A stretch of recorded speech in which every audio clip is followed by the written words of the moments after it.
Can you find the preposition in this sentence? I teach business English on Thursdays. The preposition here is on Thursdays. We're using on as a preposition of time. Other common prepositions of time are at and in. It's correct for me to say I teach business English on Thursdays, but it's not correct to say at Thursdays or in Thursdays. We use the preposition on when we're talking about days. On Thursdays, on Friday, on Saturday. My name is Raleigh. In this lesson, you're going to learn when to use prepositions at, on, and in with different times. So you can feel comfortable using these prepositions in your daily English when you're doing business with Americans. Let's look at another example. I teach business English at 12 p.m. Now we're using the preposition at with which kind of time? We use the preposition at with hours, the specific hour. For example, at 12 p.m.,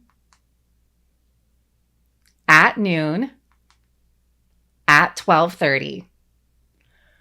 We also say at lunch. So why are we using at here?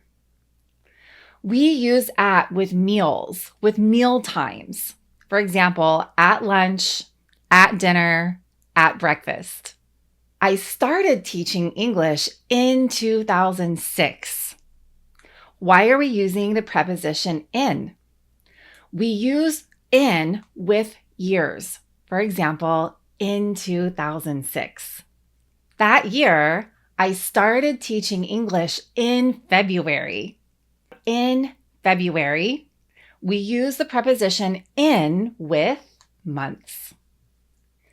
In February, in March, in April. So I started teaching English in the winter. We have in with seasons. In the winter, in the summer, in the spring. Specifically, I started teaching English on February 6, 2006. I have the word February here, so why am I using on and not in? Well, February 6th is not a month, it's just one day. February 6th is an actual day, so I'm using the preposition on. We use on with dates. On February 6th, 2006. On February 14th. February 14th is a special date.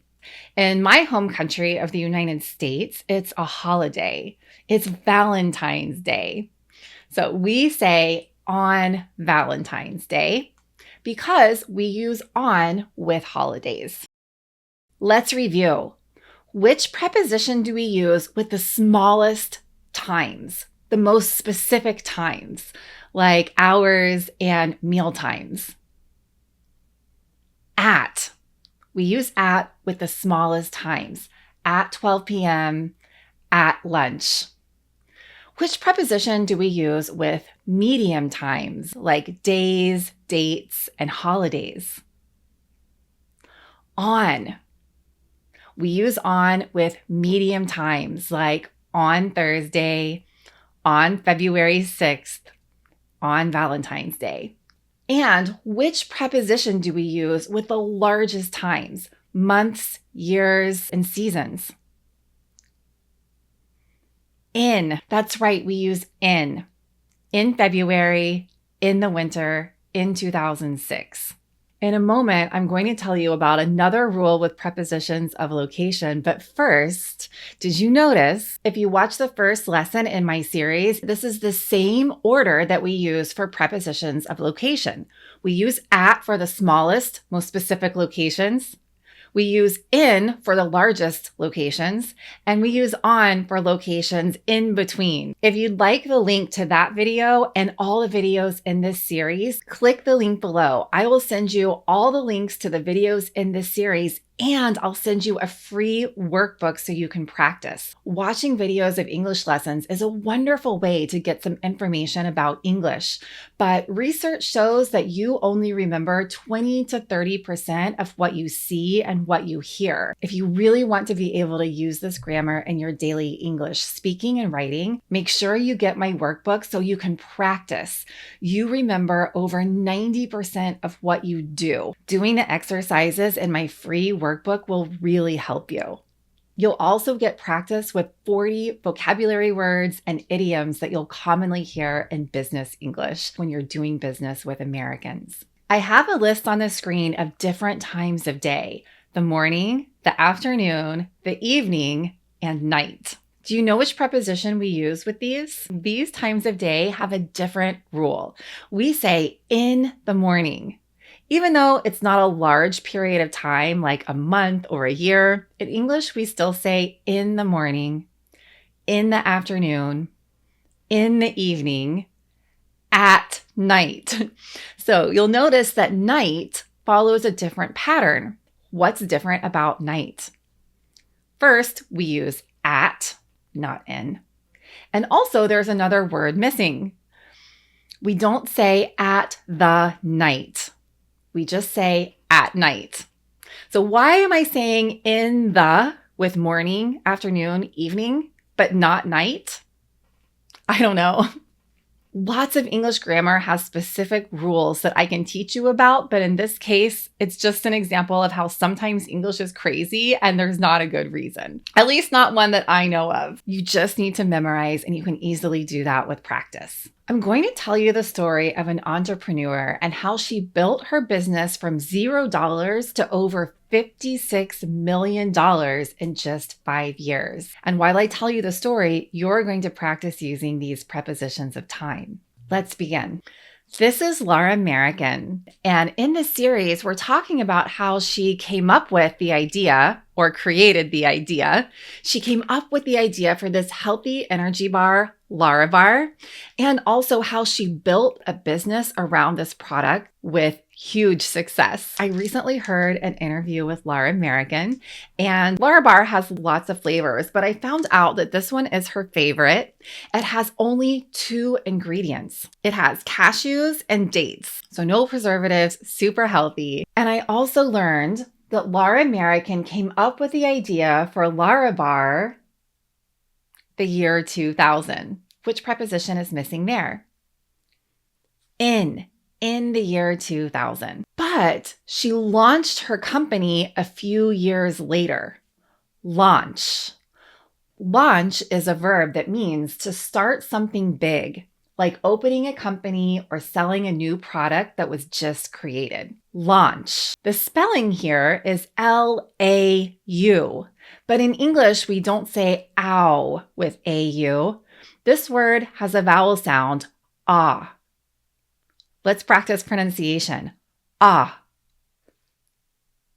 Repeat with me. Ah. Aunch. Launch. Launch.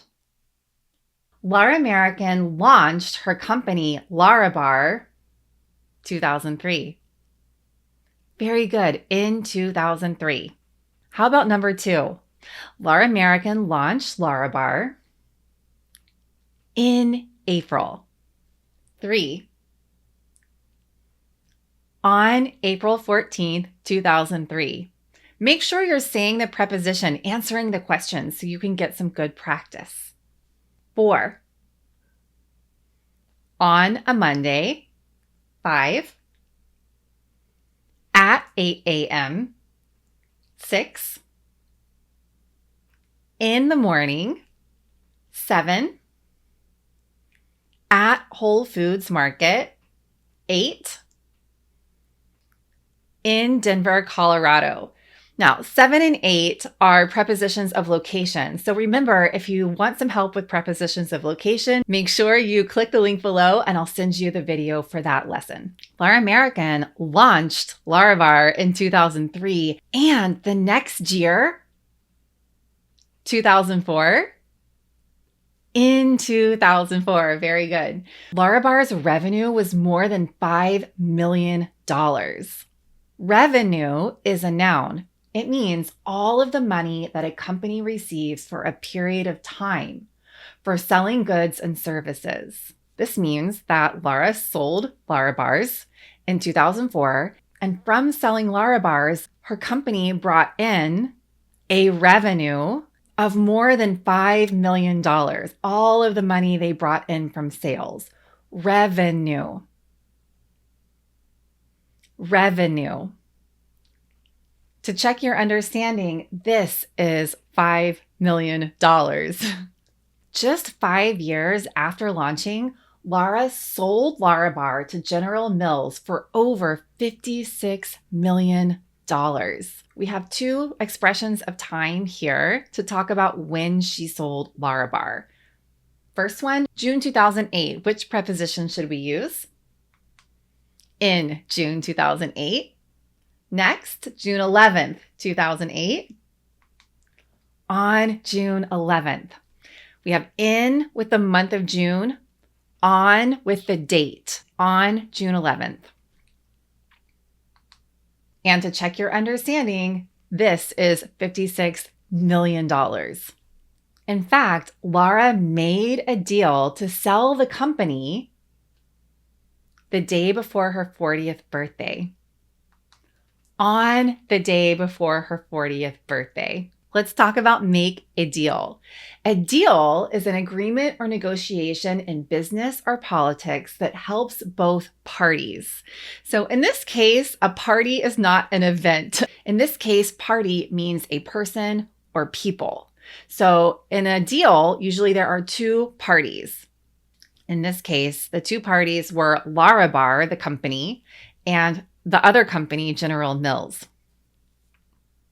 So they made a deal to sell the company. They reached an agreement to sell and buy the company. We learned in previous videos that before developing Larabar, Lara worked as a social worker. She had a normal salary, a normal job. She wasn't wealthy. $56 million was a lot of money for her.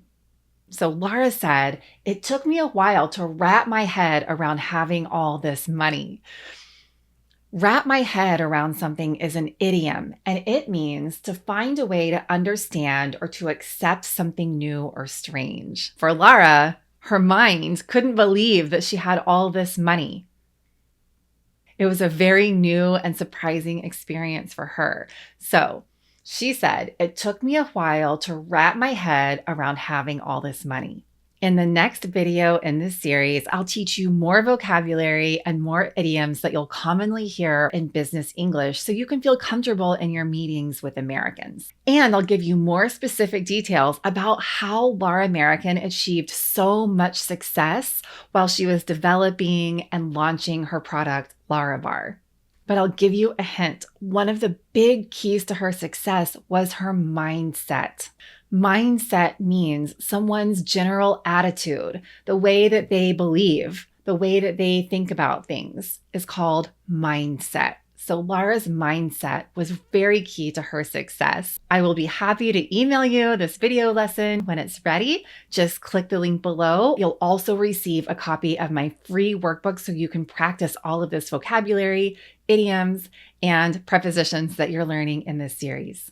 The workbook also includes a link to the original interview with Lara American, where she uses a lot of these vocabulary words and idioms so you can continue practicing your listening skills and your English ability so you can get really comfortable in all of those meetings that you're having and emails that you're exchanging with Americans.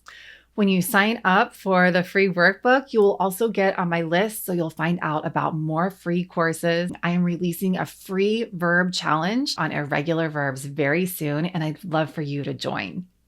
Great work today. Thank you so much for joining me, and I will look forward to seeing you soon.